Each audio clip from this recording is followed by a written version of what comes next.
नमस्कार दोस्तों, हमारे YouTube चैनल पर आपका स्वागत है। आज हम जो चैप्टर नंबर 3 है RVSC क्लास 10th का साइंस का चैप्टर जेनेटिक्स, उसका तीसरा पार्ट लेंगे। और उसके तीसरे पार्ट में हम आपको बताएंगे, अभी तक जो 2 पार्ट हैं उनमें बता दिया आपको कि मेंडल के जो प्रभाविता का नियम, मेंडल का पृथक्करण या युग्मकों की शुद्धता का नियम, स्वतंत्र अभिव्ययन का नियम। इसके बाद जो मेंडल है इसका जीवन परिचय, मेंडल का जीवन परिचय। जीवन परिचय में यह है कि इसका जन्म कब, तो इसका जन्म हुआ 22 जुलाई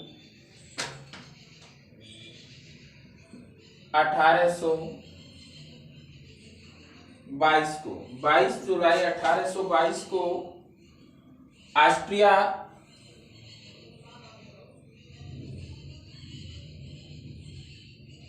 के हेंजनडॉर्फ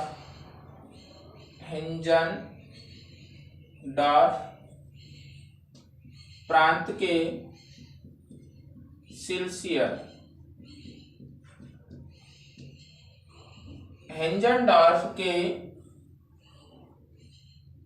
हेंजनडॉर्फ प्रांत के सिल्सियन गांव के अंदर हुआ था। ये पूछा जाता है कि ग्रेगर जॉन मेंडल थे, इनका जो पूरा नाम है मेंडल का वह है आपका ग्रेगर जॉन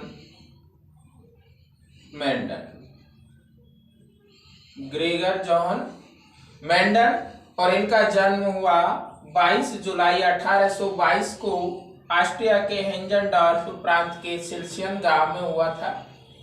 इन्होंने दर्शन शास्त्र में डिग्री प्राप्त की, और डिग्री प्राप्त करने के बाद में इन्होंने संकरण पर अनुसंधान किया। संकरण पर जो अनुसंधान किया गया 1865 ईस्वी में उनका जो प्रकाशन है वह है आपका ब्रोन सोसाइटी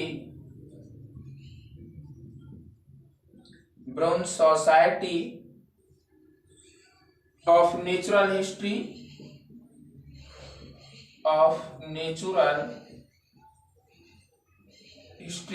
में इनको प्रकाशित किया गया था। तो ये यहां से प्रारंभ होता है। मेंडल का पूरा नाम ग्रेगर जॉन मेंडल था। 22 जुलाई 1822 को इनका जो जन्म है ऑस्ट्रिया के हेंजनडॉर्फ प्रांत के सिल्सियन गांव में हुआ, और 1842 में इन्होंने दर्शन शास्त्र में डिग्री प्राप्त की, और ऑस्ट्रिया के ब्रून शहर में 1843 में पादरी, जैसे हिंदू धर्म के में मंदिर के अंदर जो पूजा करने वाला व्यक्ति होता है उसे पुजारी कहते हैं, ठीक उसी प्रकार जो ईसाई लोग हैं चर्च के अंदर जो पूजा करने वाला व्यक्ति होता है उसे पादरी बोला जाता है। इन्होंने पादरी का कार्य किया, और पादरी का कार्य करते वक्त ही इन्होंने अपने जो संकरण के प्रयोग हैं उनका रिसर्च किया, अनुसंधान किया, और सबसे पहले जो उनका प्रकाशन है 1865 के अंदर ब्रून सोसाइटी ऑफ नेचुरल हिस्ट्री में उनका प्रकाशन करवाया, और 1884 में इनकी मृत्यु हो गई। 1884 में इनकी मृत्यु हो गई। तो जन्म हुआ 1822 के अंदर, मृत्यु 1884 के अंदर, और इन्होंने सबसे बड़ी जो उपलब्धि प्राप्त की कि आनुवंशिकता के जो नियम दिए वो थी। इनका जन्म 22 जुलाई 1822 को ऑस्ट्रिया के हेंजनडॉर्फ प्रांत के सिल्सियन गांव में हुआ। 1842 ईस्वी में इन्होंने दर्शन शास्त्र के अंदर डिग्री प्राप्त की, और 43 के अंदर ब्रून शहर का जो चर्च है उसमें एक पादरी का बतौर कार्य किया। अब अगला जो बिंदु है इसी से संबंधित कि मेंडल ने जो अपने प्रयोग के लिए पौधे का चयन किया वो एक उद्यान मटर का किया। कौन से पौधे का किया गया?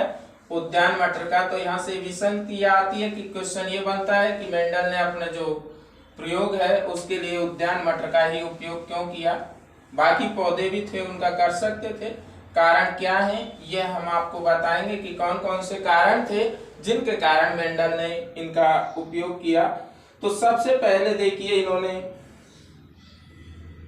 जो उद्यान मटर होता है, उद्यान मटर, इसका उपयोग अपने प्रयोगों को करने के लिए किया। इसका जो वैज्ञानिक नाम होता है पाइसम सैटाइवम होता है। पाइसम सैटाइवम, ये इस पादप का वैज्ञानिक नाम होता है। उद्यान जो मटर है इसका जो वैज्ञानिक नाम होता है वह है आपका पाइसम सैटाइवम है। और पाइसम सैटाइवम का ही उपयोग इन्होंने क्यों किया? तो एक तो यह है कि ये पौधा होता है एक वर्षीय होता है। एक वर्षीय होने के कारण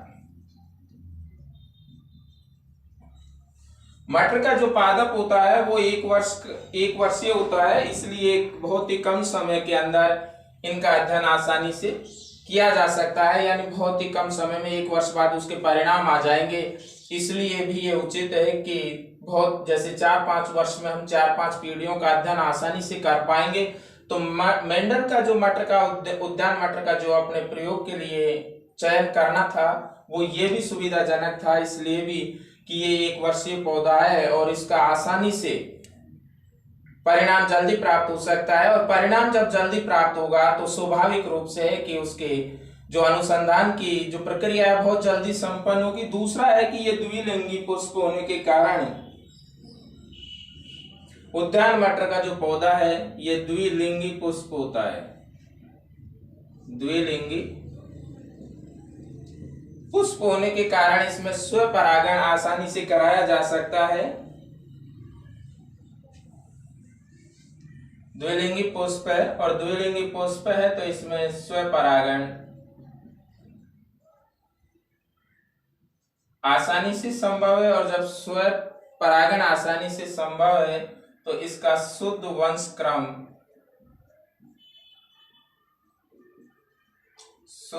क्रम आसानी से प्राप्त हो जाता है। पहला कारण कि मटर का पादप 1 वर्षीय होता है, इसलिए मेंडल ने अपने प्रयोग के लिए मटर के पादप का चयन किया। दूसरा, मटर का पादप द्विलिंगी पुष्प है, अर्थात द्विलिंगी का मतलब है नर जनन अंग और मादा जनन अंग दोनों अंग एक ही उसके अंदर होते हैं। और जब द्विलिंगी पुष्प है तो उसके अंदर द्विलिंगी पुष्प में स्वपरागण करा करके उससे शुद्ध वंश क्रम आसानी से प्राप्त किया जा सकता है, कहीं कोई दिक्कत नहीं है, इसलिए भी मेंडल ने इसका प्रयोग किया। तीसरा है विपुंसन विधि द्वारा परपरागण आसानी से कराया जा सकता है। विपुंसन विधि द्वारा परपरागण आसानी से किया जा सकता है। विपुंसन के द्वारा परपरागण आसानी से कराया जा सकता है। चौथा इसका जो कारण है वो ये है कि मटर के पौधे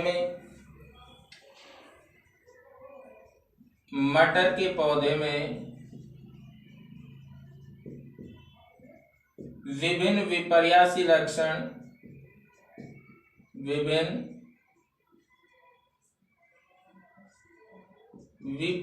लक्षण उपस्थित होते हैं। तो ये कारण था। अगर क्वेश्चन हमसे यहाँ पूछा जाए कि मेंडल ने अपने प्रयोग के लिए मटर के पादप का ही चयन क्यों किया, तो सबसे पहले तो ये है कि ये मटर का पादप होता है ये 1 वर्षीय है। 1 वर्षीय होने के कारण कम समय में परिणाम प्राप्त हो जाता है, इसलिए भी मेंडल ने अपने प्रयोग के लिए मटर के पादप का चयन किया। दूसरा, मटर का जो पादप होता है इसके अंदर द्विलिंगी पुष्प पाया जाता है और द्विलिंगी पुष्प का मतलब है कि नर जननांग और मादा जननांग एक ही पुष्प के अंदर उपस्थित होते हैं, इसलिए इसमें स्वपरागण संभव है। और जब स्वपरागण संभव है तो उसके कारण शुद्ध वंश क्रम आसानी से प्राप्त किया जा सकता है, इसलिए भी मेंडल ने अपने प्रयोग के लिए उद्यान मटर का प्रयोग किया। तीसरा है विपुंसन विधि के द्वारा पर परागण आसानी से किया जा सकता है। चौथा है कि मटर के पादप के अंदर विभिन्न विपर्यासी लक्षण होते हैं, इसलिए मेंडल ने अपने प्रयोग के लिए मटर के पादप का चयन किया। अब इसके बाद जो विपर्यासी लक्षण हैं जो मेंडल ने अपने प्रयोग के लिए प्राप्त किए, 7 विपर्यासी लक्षण दिए गए हैं इसमें। अब 7 विपर्यासी लक्षण क्या है और उनमें प्रभावी लक्षण क्या है और अप्रभावी लक्षण क्या है, इससे आगे चलते हैं हम देखते हैं।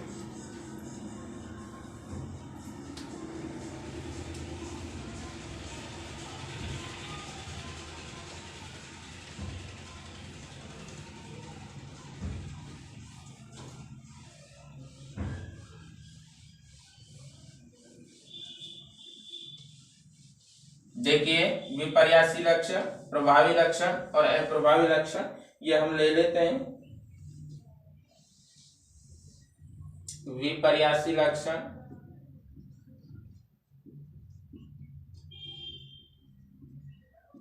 यहां आपका प्रभावी लक्षण आ जाएगा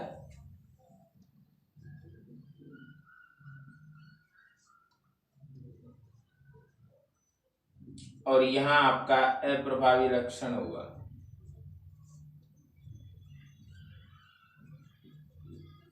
अब इसमें सबसे पहले है पादप की ऊंचाई क्या होगी।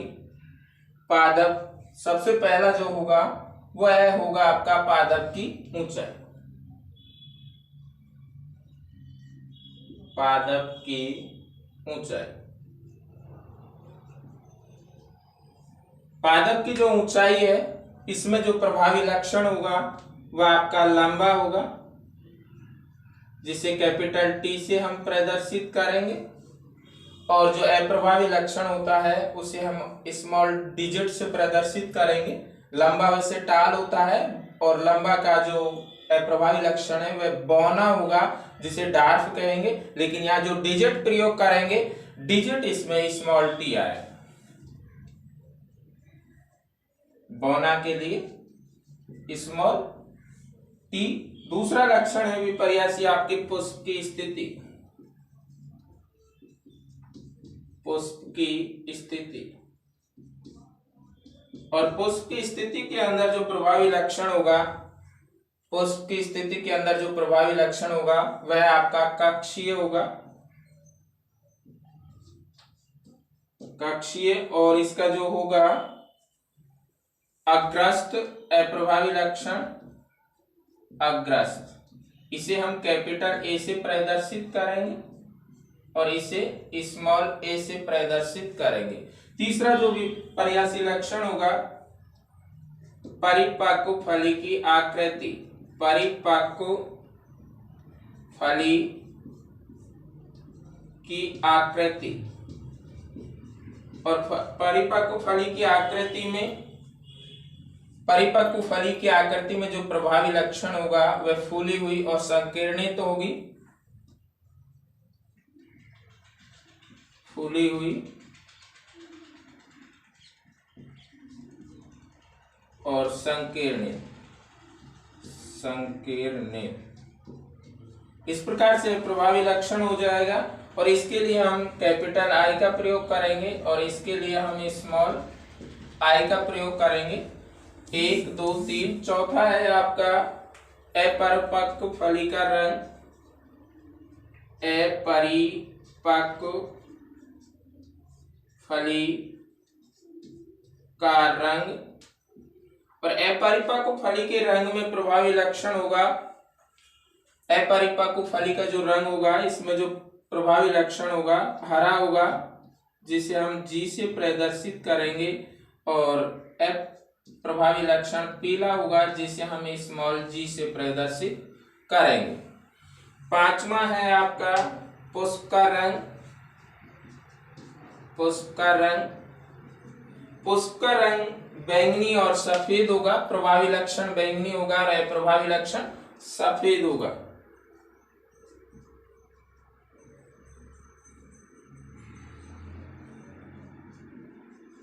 इसे हम कैपिटल वी से प्रदर्शित करेंगे। वैसे सफेद की इंग्लिश व्हाइट होती है, लेकिन अप्रभावी लक्षण है, इसे हम स्मॉल वी से प्रदर्शित करेंगे। छठा है आपका बीज की आकृति। बीज की आकृति जिसमें प्रभावी लक्षण होगा, बीज की आकृति में प्रभावी लक्षण होगा गोलाकार, गोलाकार जिसे कैपिटल आर से प्रदर्शित करेंगे प्रभावी लक्षण है, और अप्रभावी लक्षण इसका झुर्रीदार हो जाएगा जिसे स्मॉल आर से हम प्रदर्शित करेंगे, झुर्रीदार स्मॉल आर। और सातवां है आपका बीज का रंग, बीज का रंग, बीज का रंग हो जाएगा पीला, प्रभावी लक्षण जिसे हम कैपिटल वाई से प्रदर्शित करेंगे, हरा अप्रभावी लक्षण जिसे हम स्मॉल वाई से प्रदर्शित करेंगे। तो इस तरीके से ये आपके 7 विपर्यासी लक्षण है, और 7 विपर्यासी लक्षण में सबसे पहले विपर्यासी लक्षण है आपका पादप की ऊंचाई, ऊंचाई एक विपर्यासी लक्षण है, और उसके 2 स्वरूप हैं, एक लंबा और दूसरा बौना। तो यहाँ पर जो लंबा है वह आपका प्रभावी लक्षण होगा जिसे कैपिटल डिजिट से प्रदर्शित किया जाता है, और जबकि यह आपका बौना है यह आपका अप्रभावी लक्षण होगा जिसे स्मॉल डिजिट से प्रदर्शित किया जाता है। अगला देखिए पुष्प की स्थिति, पुष्प की स्थिति किस प्रकार से है, तो कक्षीय प्रभावी लक्षण, अग्रस्त अप्रभावी लक्षण।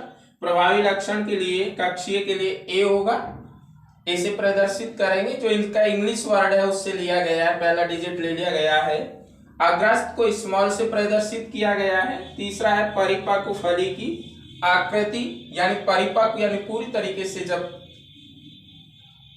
विकास कर लेती है फली तब उसकी आकृति कैसी होगी, तो एक तो फूली हुई होगी जिसे हम कैपिटल आई से प्रदर्शित करेंगे और ये इसका एक प्रभावी लक्षण होगा। दूसरी संकीर्णित होगी, यानी पूरी तरीके से फूली हुई नहीं हो, चपटी जिस प्रकार से, तो उसे हम स्मॉल आई से प्रदर्शित करेंगे, जो कि संकीर्णित एक अप्रभावी लक्षण है इसका। अपरिपक्व फली का रंग, यानी पूरी तरीके से अपरिपक्व फली होती है तो उसका रंग जो प्रभावी लक्षण होगा हरा, जिसे हम जी से प्रदर्शित करेंगे। ग्रीन का मतलब हरा होता है तो उसका पहला डिजिट यहाँ ले लिया गया है जी। और इसका जो अप्रभावी लक्षण होगा हरा का वह पीला होगा जिसे हम स्मॉल जी से प्रदर्शित करते हैं। पुष्प का रंग, अगला जो विपर्यासी रंग है, विपर्यासी जो लक्षण है पुष्प का रंग है, पुष्प का रंग बैंगनी भी होगा और सफेद भी होगा। बैंगनी यहाँ पर प्रभावी लक्षण है जिसे हम वायलेट बैंगनी होता है तो उसका पहला डिजिट वी, अर्थात कैपिटल वी से प्रदर्शित करेंगे बैंगनी को, और सफेद को स्मॉल वी से। बैंगनी प्रभावी लक्षण है यहाँ पर, जबकि सफेद अप्रभावी लक्षण है। अगला विपर्यासी लक्षण है बीज की आकृति, जो कि हमने बीज की आकृति का ये विपर्यासी लक्षण लेकर के बीज की आकृति और बीज का रंग दोनों लेकर के आपको द्विसंकर संकरण से मेंडल का स्वतंत्र अभिवहन का नियम भी एक्सप्लेन किया था। तो ये प्रभावी लक्षण होगा बीज की आकृति में गोलाकार, जिसे हम कैपिटल डिजिट आर से प्रदर्शित करेंगे, जो कि प्रभावी लक्षण है। झुर्रीदार होता है उसे हम स्मॉल आर से प्रदर्शित करेंगे, जो कि अप्रभावी लक्षण है। सातवां बीज का रंग पीला, या तो बीज रंग पीला हो सकता है या हरा। पीला इसमें प्रभावी लक्षण है जिसे हम कैपिटल वाई से प्रदर्शित करेंगे, और हरा अप्रभावी लक्षण है जिसे हम स्मॉल वाई से प्रदर्शित करेंगे। तो इस तरीके से ये मेंडल की जीवन परिचय था, और मेंडल ने अपने प्रयोग के लिए मटर के पादप का ही चयन क्यों किया, दूसरा क्वेश्चन। तीसरा आपका क्वेश्चन जो यहाँ से आता है कि मेंडल ने विपर्यासी लक्षण कौन कौन से लिए, तो ये 7 विपर्यासी लक्षण है। इसमें आपको किसी भी नियम को अगर एक्सप्लेन करना हो तो तरीका वही रहेगा, केवल ये डिजिट बदल जाएंगे, और मैंने यहाँ जो डिजिट दर्शाया है ये आपको वहां एग्जाम्पल में भी शो करने हैं अगर आगे पूछा जाता है आपसे। तो आज के लिए बस इतना ही, एक वीडियो और शेष बची है, केवल एक टॉपिक पार्ट और बचा है इसका, बाकी इसके बाद जेनेटिक्स खत्म हो जाएगी और फिर अपन अगला जो 4th चैप्टर है उस पर चलेंगे। तो आज के लिए इतना ही। आप क्लास 10वीं के अंदर अच्छे अंक प्राप्त करने के लिए लगातार हमारी वीडियोस देखते रहें, या कंपटीशन की कोई भी एग्जाम के लिए आप एनालिसिस करने के लिए किसी भी तरीके की छोटी से छोटी जानकारी लेने के लिए एनसीईआरटी या किसी भी तरीके का साइंस रिलेटेड अगर आपको चैप्टर लेना है तो हमारे यूट्यूब चैनल को लाइक, शेयर एंड सब्सक्राइब करते रहें। नमस्कार।